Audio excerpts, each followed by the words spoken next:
Here with head men's basketball coach Tae Norwood, kind of previewing the games this weekend against Cal State East Bay and Cal State Dominguez Hills. Both games are set for Thursday and Saturday at 7:30.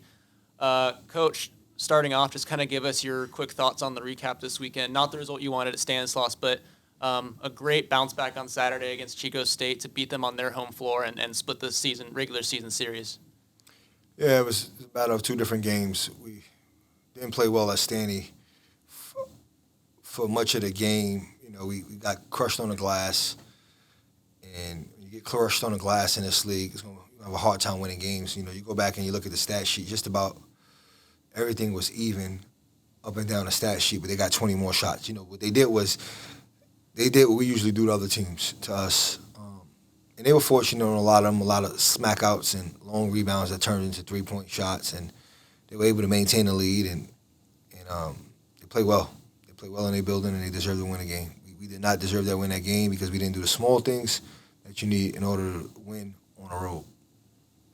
Chico State was, I thought we did a really good job guarding in the half court.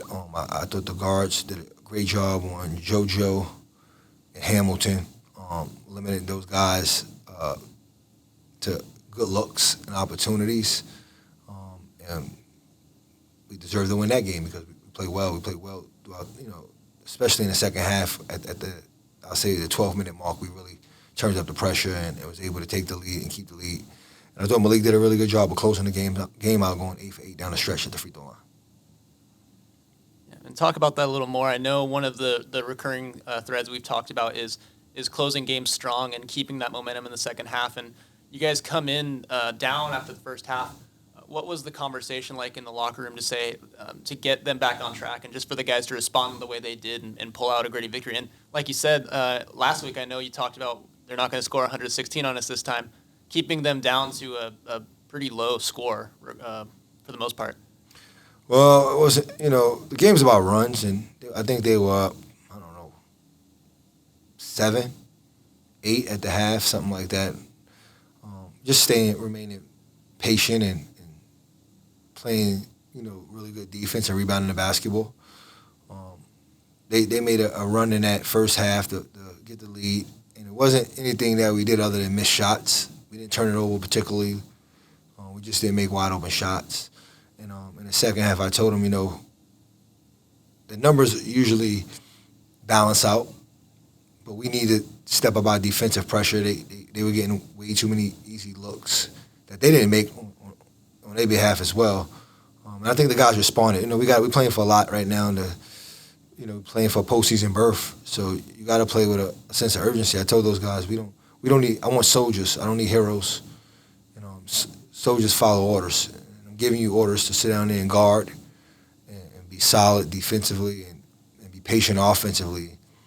And then, get out in transition when we have those opportunities. So I thought they did a really good job, and we was able to get a win out of there.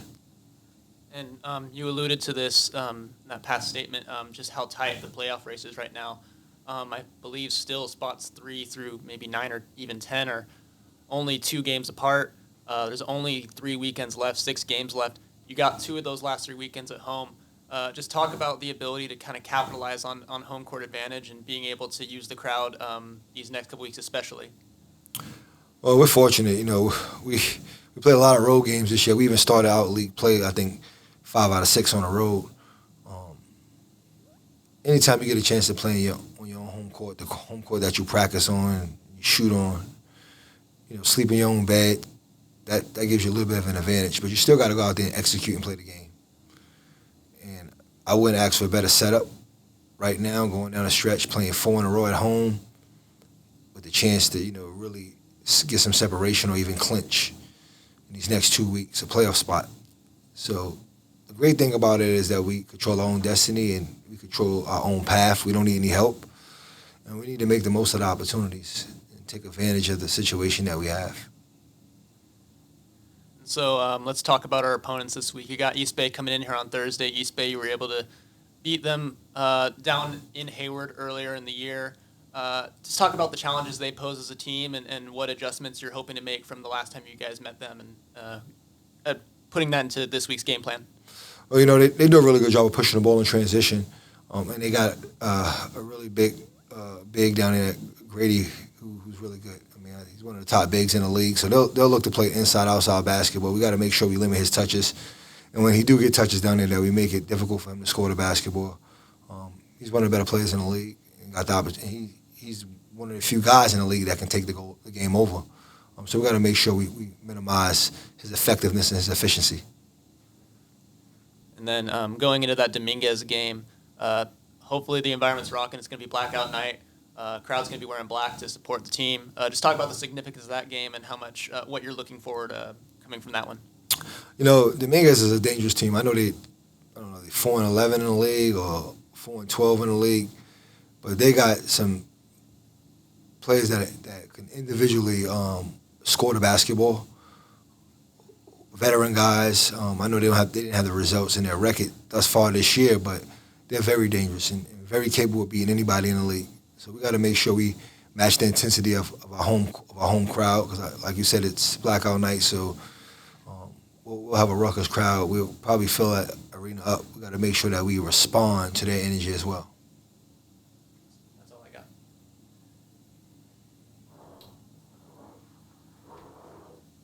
got. Coach, one thing, first of all, I wanted to just kind of say that, congrats on the Chico game. I think it was really impressive. I think one of the things that was really impressive about that is you talked about it being a game of runs. But ironically, one thing your team has been exceptionally good at that I've watched as I view some of your comebacks is you don't actually just chip, you're able to chip away. You don't necessarily go on a run and you have a consistency, a steadiness, and a resilience overall. Obviously to play through that shooting night, to not necessarily just ride the momentum, but continue to chip away and get a win. I just think how much of that, as the season has progressed and as a sign of maturity, how much confidence does that give your team knowing that you can win games with maybe an off shooting night, but and without maybe a massive run, but just chipping away and remaining resilient? It's really, we played a lot of close games. So I think the more games that you play throughout the year, the more comfortable you get. And we got a bunch of guys that play extremely hard. Anytime you play hard and you play with great effort, you're always going to give yourself a chance. And we got some guys that can individually score the basketball. So we're never out of the game unless we don't play hard. And I'll say 99% of the year we played hard. Whether the results showed up in the win column or not, those guys leave everything they got on the floor, and that's what I ask from them. So the more games that you play going down the stretch, the more comfortable you get. So hopefully we're in on the right side of those games as we move forward throughout the rest of the year. And with the Chico game, obviously you guys had a lot of success kind of getting to the free throw line and converting there. That seemed to kind of be the difference in the game. I just was wondering what kind of went into that? How much of that is just being an aggressiveness, being an interior team, but I just obviously it seemed to compensate for some of the shooting struggles from the field and really helped to guide you guys to victory. What kind of went to that success at the line? Well, if you look at it, I think the last 3 games we've had our opponents in double bonus with 8-9 minutes to go in the game. So we just put emphasis on driving the basketball. When we look at matchups and look at some of the things that they do well defensively, we try to expose those. And I thought they was going to have a hard time guarding us off the bounce. And we were able to make some plays down the stretch to get us that lead, I think, at like the 6-minute mark. We just kept attacking. We take what the defense give us. We got a team that can shoot the basketball well, too. Some nights, you look at Stanislaus State, we actually shot the ball pretty well and didn't get the win. So it's just a matter of what the defense give you and trying to expose, those loopholes and those gaps, and hopefully guys make the right play. Another thing, obviously, defensively, I know we kind of mentioned, but I just wanted to ask again, how much of it was that focus? I think it was, I just want to get the actual number, I just think it's interesting. You held Josh Hamilton and JoJo Murphy to a combined 14 points and a combined 5 of 22 from the field. I believe they combined in the first game for at least over 60. What went into that focus of being able to really even contain those 2 dangerous guys and have that defensive effort that also guided you to victory? Point of emphasis and practice and preparation. We knew that, JoJo is one of the top freshmen, if not the top freshman in the league, top 10 in scoring, and very aggressive when he got the basketball. A lot of the offense with Chico State runs through him, so we wanted to make sure that we could take away something that they do well. And I thought Josh Hamilton played out his mind against us, and we wanted to make sure that those two guys didn't beat us. If they were going to beat us, it wasn't going to be because those two guys had great nights. And lastly, I mean, obviously this Chico game, I mean, I know you talk about that steadiness, but it just does kind of feel like that game really was huge in terms of giving you guys a boon here late in the season, positioning you guys very well for a spot in the conference tournament, hopefully. But how do you, of course, maintain that focus? Get 4 games at home, kind of that's favorable, 4 out of the 6 at home. But how do you maintain that focus to make sure that this huge win, this huge effort that really is pivotal, ends up paying off with a postseason result? We're taking one game at a time. I know you heard me say that all year. We can't look past any opponent. So we play the people that's in front of us. Everybody's good enough to get beat in this league, as you can see. San Marcos just went out and got beat by San Francisco State this past weekend, who we beat by 50. So I'm looking for a consistent effort, playing with great intelligence, playing with great energy and passion and toughness. And if we do that, our talent, I think, will take over and will us to victory. Maybe one last question for me. I'm just curious. I mean, you talk about the San Francisco State game, but maybe does a game like this maybe give your team a lot of confidence down the stretch, being able to grind out a win, kind of avenge that home loss that was a tough one, and being able to do it on the road over a rival? Does this give you guys a lot of confidence? Does this feel like a confidence builder down the stretch? I don't think our guys lack confidence. Maybe some intelligence and shot selection on the floor, and that's for me to figure out and for me to get under control. I kind of want those guys that play free. I don't call a lot of sets because I think the team with the best motion offense at the end of the year is a team that's least scoutable. So hopefully they got enough confidence to go out there and play well. Each game is so huge and so important. So there's no motivation that need to be said to them for them to play hard. I just ask them to make the right play, give up good shots for great shots, play selfless, and give everything you got defensively. Hi, Coach. You mentioned earlier that we play who's in front of us mentality. How do you make sure that your players stay locked in and don't take any of those games, like the 2 coming up, for granted, no matter what opponent you play? All I got to do is show them standings in the conference. In the conference right now, you got 3 teams separated. You got 6 teams separated by 2 games. Everybody's beating everybody. So we watch film. Try to break it down to the simplest form. Every team in the league has somebody that's capable of taking the game over. So you have to, respect your opponent, but you also have to go out there and execute at a high rate and play efficient basketball and play with great toughness and great effort. I think when we do that and we play efficiently and we play with great intelligence, that we're good enough to beat anybody in the league. At times, the games that we lost, we didn't do a good job of that. And when you don't do a good job of that in this league, the opposing team is going to punish you. You also mentioned in the Stanislaus game, you actually shot the ball really well. The issue was the rebounding. What do you think contributed to the good shooting night? Do you think the shots were just falling, or do you think the shot selection was better? Well, we had good shot selection. We got just about, we're very efficient offensively.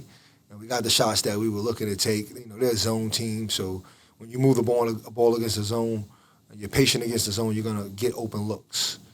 And that's what we did. We went to our zone defense, and, most of the time when you play zone defense, teams struggle to rebound out of it. And we did that for majority of the game and allowed them to get a lead. And I didn't think we played with great toughness. The effort was there. I didn't think the toughness was there. When I talk about toughness, blocking out, taking charges, talking on defense, some of the things that you need in order to win games, especially win games on the road. And we didn't do a good job of putting our body on man, especially when they took shots.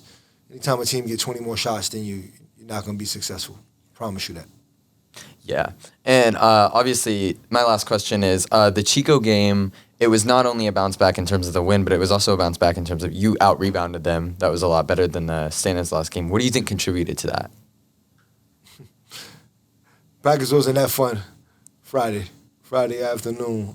So we put a point of emphasis on making sure that we find our man and early attack and be the first one to make contact. And I thought the guys did a really good job of that. They didn't get a lot of second chance opportunities or a lot of second chance points. And that was credit to our guys responding to criticism and me really challenging them to be better and tougher and play with better, emphasis of, like I say, our guys, we need guys that's playing desperate, cool on win games, doing the small things, win games. I thought we did a good job of doing the small things in that game against Chico, and that's the reason why we were able to win the game. I thought we wore those guards down because we picked up 94 feet, and it wasn't just one guy. Every person that played in that game, we played 9 in that game, and every person that played in that game contributed to us winning the game. It was a great team effort and a game that we deserve to win. All right. Thank you. Appreciate you.